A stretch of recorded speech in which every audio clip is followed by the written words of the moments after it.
What does the future of the Springboks look like? I want to take some time and really look at the Springbok squad, specifically in terms of the future. How healthy is it? What are some of the players coming through? And are we in a good position going forward? When we look at this current Springbok squad, I think we can all agree that the Springboks are in a really good place. We've got a lot of experience and a lot of talent and a lot of depth at the moment. However, that will not last. A lot of these star players have been there since Rassie took over in 2018, which means that we're coming up on 7 years of this project, which is a very long time for a rugby team. And we're probably going to see a lot of turnover in the next few years, specifically after the next World Cup in 2027. This is a really important topic because as amazing as this current position that we find ourselves in is, when we look to the future, we don't want to be in a position where we don't have experience or depth and we have to go back to that dark place where we have to start from scratch. I don't know about you, but I do not want to be there again. So let's start with the most boring area, which is the wings. We are absolutely stacked and blessed at wing. I don't think there's a single team in World Rugby that can match our wingers' depth at this moment. Not just in terms of experience, but also some of the young guys coming through. When you look at Edward van der Merwe last weekend, for example, and his man of the match performance, he's like the 5th or the 6th winger at the moment. So we have got zero problems in this area and we will be stacked for a long time to come. However, one area where I do worry a lot is at fly half. Apart from Pollard, we don't really have an out-and-out successor in this area. When we look at someone like Manie Libbok, he goes in and out of form so frequently. He doesn't really have the consistency that Pollard has. And when we look at Jordan Hendrickse, for example, he also didn't have the best game against Wales. He seems a little bit rusty still and like he cannot make the step up to the Springboks. And when we look at a guy like Siamasuku, who's been very good for the Sharks this year, to be fair, he's 28 years old now, so he's not going to be around for a very long time in the future. So I guess the most promising guy in the fly-off position is Sasha Feinberg Mgomezulu. However, he's a utility back. And I really do feel that we need an out-and-out dedicated specialist fly-half like Handré Pollard. This is a really interesting topic and I want to make a dedicated video surrounding this topic in the future. But I think having SFM in the fly-off position dedicated, we're going to miss out on something really special.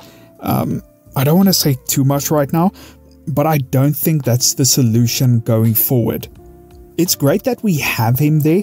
He could slot in at 10, definitely. However, I think the Springboks could benefit way more from having a specialist 10.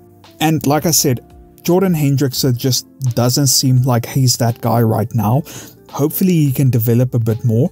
But yeah, this area, I don't know. I really don't know who could slot in here. And this brings me to the fullback position, where it's a little bit better, I feel, because we have SFM and we have Damian Willemse there to cover. But when Willie retires, who's going to be our out-and-out fullback? Fussy looked really good against Wales, but again, he's someone that doesn't really have the consistency needed to be in that Springbok 15 jersey week in, week out. Another guy that I think is knocking on that door is probably Kewin Horn. I feel like Kewin Horn has been really good for the Lions and he's been more consistent for the Lions than, for example, Fussy has for the Sharks. However, the question with Kewin Horn is, does he have enough talent and is he special enough to really tear it up on a rugby field against international opponents? It's all good and well in the URC, which, you know, to be fair, he looks really good, but international rugby is that step up. Can he make that step up? And does Rassie see enough of that? So fullback position, I feel a little bit better. I don't think it's going to be a massive problem, but I do think there are some questions there that definitely needs to be answered. So let's move on to the centers, where I think there is a little bit of a worry again. So currently we've got Damian de Allende, we've got Lukhanyo Am, we've got Andre Esterhuizen, and we've got Jesse Kriel sort of solidified in the centers. And that is absolutely amazing. We are definitely not lacking for talent or for experience in this area. However, beyond these guys, none of these guys are under the age of 28. After the next World Cup, a lot of them will probably retire. And who do we have coming through here? We don't have a lot. We do have Ethan Hooker, who's been looking really impressive in the URC, to be fair. And he was in the matchday squad against Wales. So he's coming through.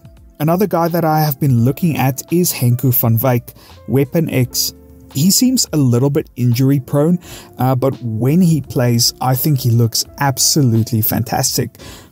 Definitely international level quality in my opinion. He's extremely athletic. His defensive work is incredible, which I think is probably the most important quality for that outside center position. There is a really interesting question here, which is David Kriel. Could we see him in a box jersey soon? He's been very solid for the Bulls for a number of years now. And when you look at David Kriel, to me it feels like this guy must be 28 or 29 already. He's only 25. He's still pretty young and he's still got a lot of room to grow. When we look at these names, it seems like outside center is decently covered, but I think the main problem in the centers is that inside center position. So luckily we do have those utility backs, Damian Willemse and SFM, but you don't really want that. You want a utility back to be a utility back. You don't want to sort of plug in the weak areas of your team. So personally, I'm a bit worried about that inside center position. What do you think? What are your thoughts about this? And now we get to the props. This is also really interesting, not because I don't think that we have a lot of talent coming through, but I do think there's going to be a little bit of a generational gap. The current Springbok front row depth is also very, very, very good. It's probably on par with the wings. But again, a lot of those players are now in their 30s, early 30s. So after the next World Cup, we're probably not going to see them again. And some of the players coming through is Mkunu, Nklabakanye, and Gerard Steenekamp.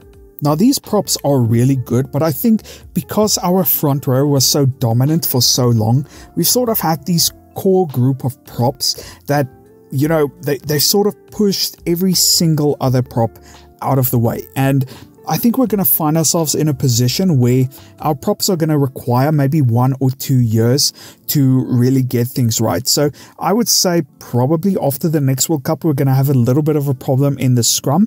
But I do think the talent is there and we're going to fix it quite quickly. And now we move on to another problem area, in my opinion, that I don't have a lot of confidence in, and that is the locks. When we look at the past 2 decades, we've always sort of had a lot of locks that are world class. Like, even when they're young, they are knocking on that door for the Springbok lock position, and they're just really good. You know, we had Buckies and we had Matfield, and then after those, we had Eben coming through. He was sort of the only one in that period. But then very quickly, we had Franco Mostert coming through, we had RG Snyman coming through. Like, we had a massive explosion of lock talent in a very short period of time. And I feel like we're now in a position where when I mention these new young locks coming through, I feel like they don't inspire a lot of fear in other people the same way that Eben did, for example, back in, I think he came on the scene at around 2010 or 11, around there. So of the new locks coming through, I really only have 2 names, and that's Ruan Orkia and Salman Murat.